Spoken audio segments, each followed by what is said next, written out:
Salut, c'est Cyril de Web de Fou, j'espère que tu vas bien aujourd'hui. On se retrouve pour un nouveau podcast pour voir ensemble s'il faut faire de la pub pour ton contenu. On va aborder les notions fondamentales de la publicité par rapport au contenu que tu crées, peu importe ce que c'est comme contenu d'ailleurs, ça peut être du dropshipping, du consulting, ça peut être des formations, ça peut être plein de choses. Et je vais t'expliquer en fait ce qu'il faut faire et pas faire, mais pas en termes de pub, mais bien t'expliquer pourquoi est-ce qu'il vaut mieux puber certains contenus et pas d'autres contenus. Et comment ça permet vraiment de créer un effet domino colossal pour ton business. Avant ça, tu connais le truc, tu cliques sur le bouton s'abonner, tu vas dans la description, il y a un lien, ça s'appelle rejoins mes contacts privés, tu cliques dessus, tu mets ton email et tous les matins, tu reçois un podcast à forte valeur ajoutée avec des informations qui vont changer ta vie et ton business, crois-moi, ok? Allez, on y va. Bon alors là c'est un sacré sujet, je sais pas si tu vois ce que je vais dire mais c'est assez énorme. J'ai énormément de personnes qui me disent écoute Cyril, moi je fais du contenu, le problème c'est que ça arrive pas à décoller, ça arrive pas à marcher, alors des fois je pousse un peu en pub et bah tu vois ça booste un peu mais bon ça décolle toujours pas, ou alors peut-être des fois tu peux avoir un mini buzz ou peu importe, bref, je n'y arrive pas, je ne comprends pas alors que mes concurrents ou même d'autres personnes que je connais n'arrivent pas eux arrivent à faire de la pub sur leur contenu et ça marche bien et moi non, qu'est-ce qui se passe? Bon je vais t'expliquer ça très simplement. Déjà, si ton contenu est mauvais, il est mauvais, ça tu le sais. Bon, imaginons quand bien même, il est pas trop mauvais. On va partir du principe que ton contenu est pas si mauvais que ça, il est pas si dégueulasse que ça, tu vois. On va vraiment partir de ce principe. Alors, la pub, il faut savoir que c'est un accélérateur. Il y en a, ils pensent que la pub c'est quelque chose de magique, c'est genre je vais faire une pub, ça va vendre. Non, tu es capable de vraiment claquer beaucoup d'argent dans la pub et beaucoup de dropshippers en ont fait les frais d'ailleurs. Enfin, en tout cas, beaucoup de débutants en ont fait les frais. Non, la pub c'est pas magique, c'est pas je mets de l'argent et j'en gagne, tu vois. C'est pas vrai. Enfin, c'est vrai quand tu connais les bonnes méthodes et les bons métriques, mais il suffit pas juste de faire une pub pour que ça marche, tu vois. Puis il y a même des fois des stratégies qui sont contre-intuitives, qui peuvent par exemple ne pas te rapporter d'argent dans l'immédiat, mais qui au fur et à mesure te rapportent de l'argent sur du long terme. Et d'autres qui sont un peu plus axés sur le court terme. Bref, qu'est-ce que je veux dire là-dedans? T'as des contenus que tu dois plus pousser que d'autres, des contenus qui marchent mieux que d'autres, des contenus qui sont mieux reçus que d'autres, tu vois. Alors les taux d'ouverture, les taux de clics peuvent être très bien pour ça, mais tu as également les taux d'achat, par exemple pour les formations, pour les produits, qui peuvent être vraiment intéressants pour savoir quels sont les contenus qui marchent ou non. Ensuite, quand tu fais un peu trop de contenu, quand tu fais par exemple, je sais pas comme moi, un podcast par jour, comment tu fais pour savoir si tel contenu va être intéressé? Moi j'ai des gens, tu vois, j'ai 50 vues sur YouTube, les gens ils me disent mais c'est pas possible, comment ça se fait, tu dis que t'as machin, mais tu vois, les gens ne savent pas que par exemple t'as 50 personnes qui m'écoutent sur YouTube mais qui m'écoutent totalement, t'as 50 personnes qui m'écoutent sur Apple Podcast, 50 personnes sur Spotify, 50 personnes sur Spreaker, 50 personnes là, et en fait au bout du bout ça fait peut-être 1000 personnes qui m'écoutent, tu vois, au moment où toi t'écoutes ça, il y a peut-être 1000 autres personnes en train d'écouter ce podcast. Donc qu'est-ce que je veux dire là-dedans?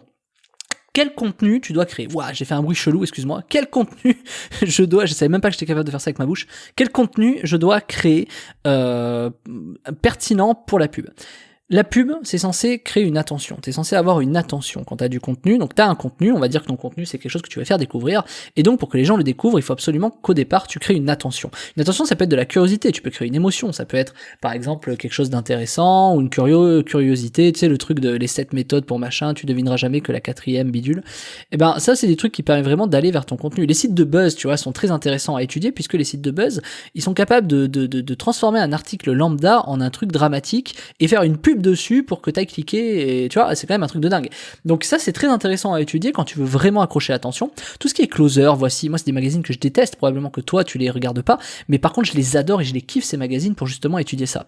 Moi j'adore essayer de checker un peu les pubs de Voici, j'achète de temps en temps des magazines en ligne, etc., sur Voici, Closer, etc., pour voir un peu les méthodes d'approche, tu sais, genre tu vois les titres, tu vois, c'est en fait ce qui est important dans le business, c'est toujours de se bourriner le crâne, en fait, de manger énormément de contenu sur des choses qui t'intéressent. Tu vois, moi en ce moment je suis à balle sur énormément de petits sujets, mais par exemple tu vois, voir un peu comment tout ce qui est disruptif, moi j'adore ça, et j'essaie de voir un peu comment les magazines que je déteste le font, parce que si je les déteste c'est qu'il y a probablement une sacrée raison, tu vois.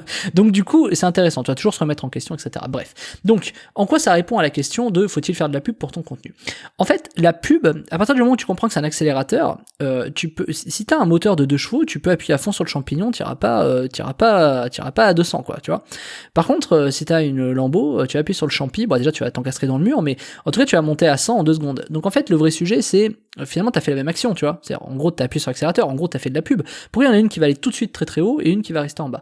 Mais parce qu'elle a pas le moteur. Et le moteur, elle a pas ce qu'il faut dans le moteur. Et le moteur, c'est pas, l'essence qui alimente le moteur, tout ça. Le moteur, c'est simple. Le moteur, c'est ton expérience, ton assurance, c'est ta façon d'intriguer les gens. C'est en fait, est-ce qu'il est beau, est-ce qu'il est pas beau, est-ce qu'il est bien présenté, est-ce que c'est fonctionnel, est-ce que c'est intriguant, est-ce que c'est curieux. Moi, je vais donner l'exemple de Web de Fou, tu vois, je sais pas si t'as vu le logo, il y a un truc avec un crochet, d'ailleurs le crochet il est pas droit, mais passons. Il y en a qui m'ont demandé si c'était volontaire ou pas, je répondrai un jour à cette question. Et tu vois, il y a un mec comme ça avec des cheveux chelous, d'ailleurs c'est des aigles, hein, les cheveux du truc, avec un chapeau noir, tu vois, voilà. Ce logo est quand même plus ou moins étudié, mais il porte un aspect de curiosité. Qui est ce mec? Putain, c'est bizarre, il fait des podcasts, il montre pas forcément sa gueule, il machin, etc. Tous mes clients le savent, je montre ma gueule dans les formations, je montre ma gueule qu'à mes clients, en fait. Il y en a, ils ont fait le choix inverse. Mais passons. Et bah, du coup, ce qui est intéressant dans cet exemple, c'est que quand tu as choisi un certain angle d'attaque, la pub reste un accélérateur, tu vois. Moi, par exemple, je ne choisis pas de puber sur un contenu qui va être, je sais pas, celui-là, tu vois. Celui-là, je vais pas choisir de puber sur le contenu que tu es en train d'écouter. Par contre, je vais peut-être avoir plus tendance à puber d'autres contenus, tu vois, des contenus un peu plus globaux, qui rameutent un peu plus de gens, donc avoir une sorte de grosse niche à miel, tu vois. Je vais te donner un truc tout bête. Il y a des chaînes YouTube, elles ont, par exemple, 3 vidéos qui leur apportent peut-être 90% de leur trafic. Ces gens-là, l'erreur qu'elles font aujourd'hui, c'est de ne pas puber ces vidéos-là. Parce que ça veut dire que si elles continuent à drainer du trafic, à leur apporter des abonnés, et ils sont bêtes de pas les pousser en fait. C'est logique ce que je te dis ou pas? Je veux dire, je connais je sais pas combien de chaînes qui ont peut-être que 30 000, 50 000 abonnés, tu vois. Là, je pense à une nana, je donnerai pas son nom, qui a 40 000 abonnés sur YouTube. Elle a une de ses vidéos qui leur a apporté 850 000 vues, une autre qui en a rapporté 1,4 million et tout. Elle a que 45 000 abonnés. Mais tu te dis, les autres, elles font 8, 10 000 de vues. Donc s'il y en a une qui a bien marché, pourquoi tu ferais pas de pub dessus, en fait? Tu vois, l'idée c'est pas de dire oui, alors il y en a qui peuvent te dire oui, mais ça veut dire que beaucoup de personnes l'ont déjà vu, oui, mais c'est pas le sujet. La question c'est un peu comme le retargeting en fait, c'est va reproposer cette vidéo, tu vois.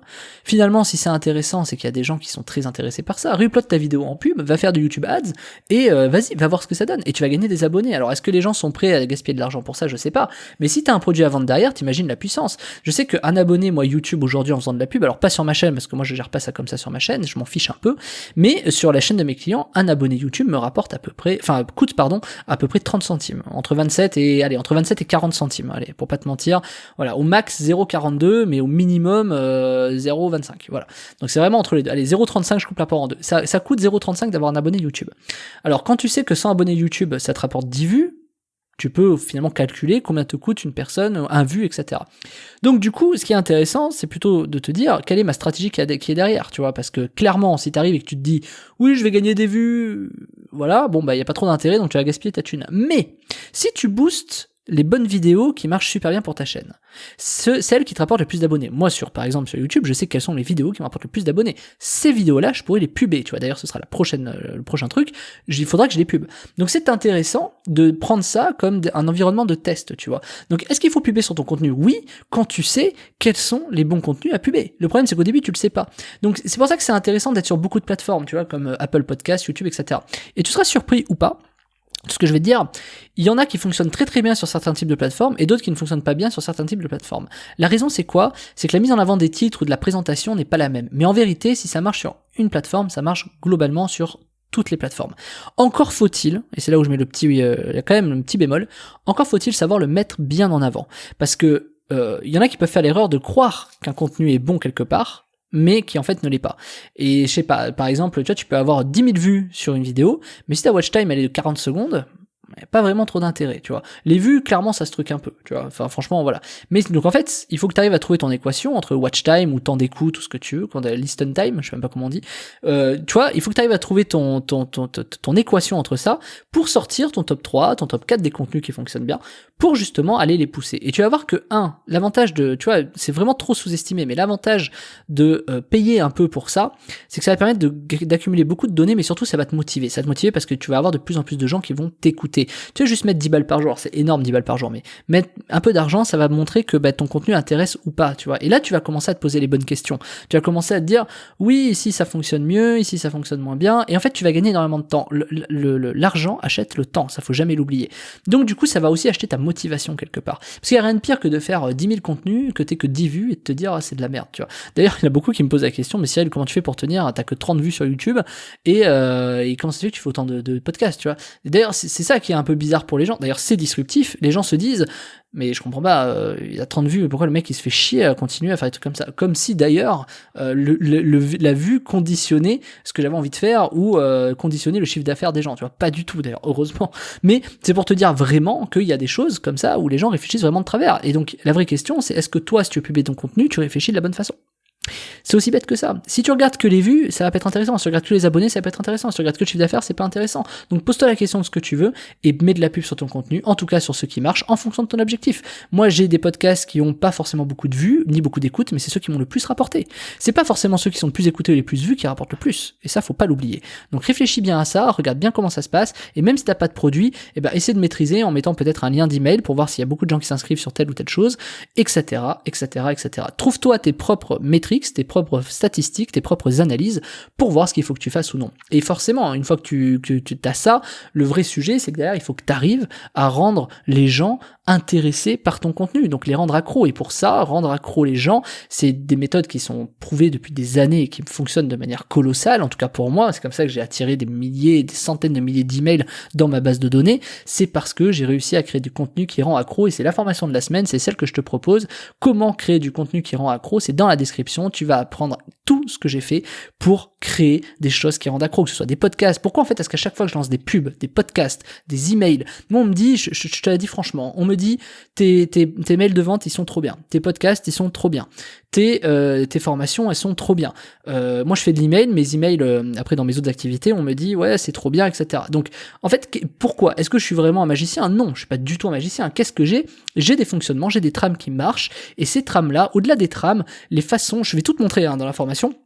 Les façons de réussir, elles sont toujours marquées. En fait, aujourd'hui, moi, ma seule question, c'est qu'est-ce que je veux lancer demain où j'ai envie que ça fasse plaisir aux gens. Parce que je sais que la façon dont je vais créer le contenu va faire en sorte que les gens, ça va leur plaire. Et je parle du contenu gratuit et ou payant et ou en vidéo et ou comme tu veux, en pub, en podcast, en ce que tu veux. Il y a des choses qui marcheront toujours et c'est justement ce que je vais t'expliquer dans la formation de la semaine qui s'appelle comment créer du contenu qui rende accro. Et c'est dans la description, donc tu cliques dessus. Je te laisse cliquer dessus, vas-y, c'est dans la formation, dans la description là. C'est comment créer du contenu qui rend accro, tu cliques dessus, on se retrouve de l'autre côté, je te dis à tout de suite dans cette formation de dingue.